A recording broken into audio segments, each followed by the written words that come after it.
เคยมีใครสักคนที่บอกฉันมาว่าเวลาใครทำกับเราให้เจ็บช้ำใจลองไปเก็บก้อนหินขึ้นมาสักอันถือมันอยู่อย่างนั้นแล้วบีบมันไว้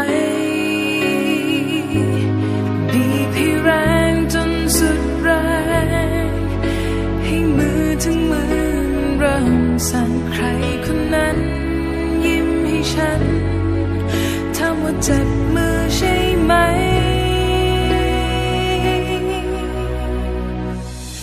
ไม่มีอะไรจะทำร้ายเธอให้เท่ากับเธอทำตัวของเธอเองให้เธอคิดเอาเองว่าชีวิตของเธอเป็นของใคร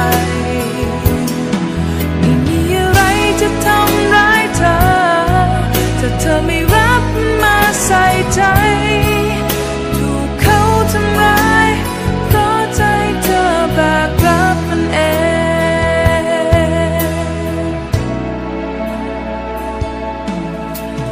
ใครมาทำกับเธอให้เจ็บหัวใจก็แค่ให้ก้อนหินก้อนนั้นให้เธอรับมาเพียงเธอจับ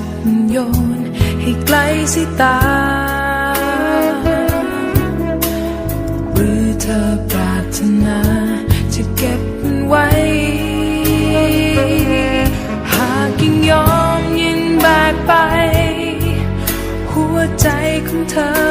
ต้องสั่นหากยิ่งทำตัวแบบนั้นถามว่าปวดใจใช่ไหมไม่มีอะไรจะทำร้ายเธอให้เท่ากับเธอทำตัวของเธอเองให้เธอคิดเอาเองว่าชีวิตของเธอเป็นของใครไม่มีอะไรจะทำร้ายเธอ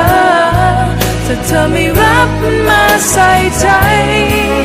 ถูกเขาทำร้ายเพราะใจเธอแบกรับมันเอง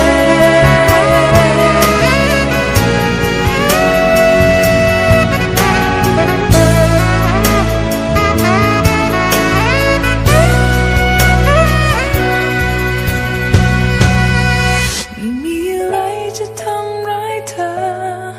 ได้เท่ากับเธอทำตัวของเธอเองให้เธอคิดเอาเองว่าชีวิตของเธอเป็นของใครไม่มีอะไรจะทำร้ายเธอถ้าเธอไม่รับมันมาใส่ใจถ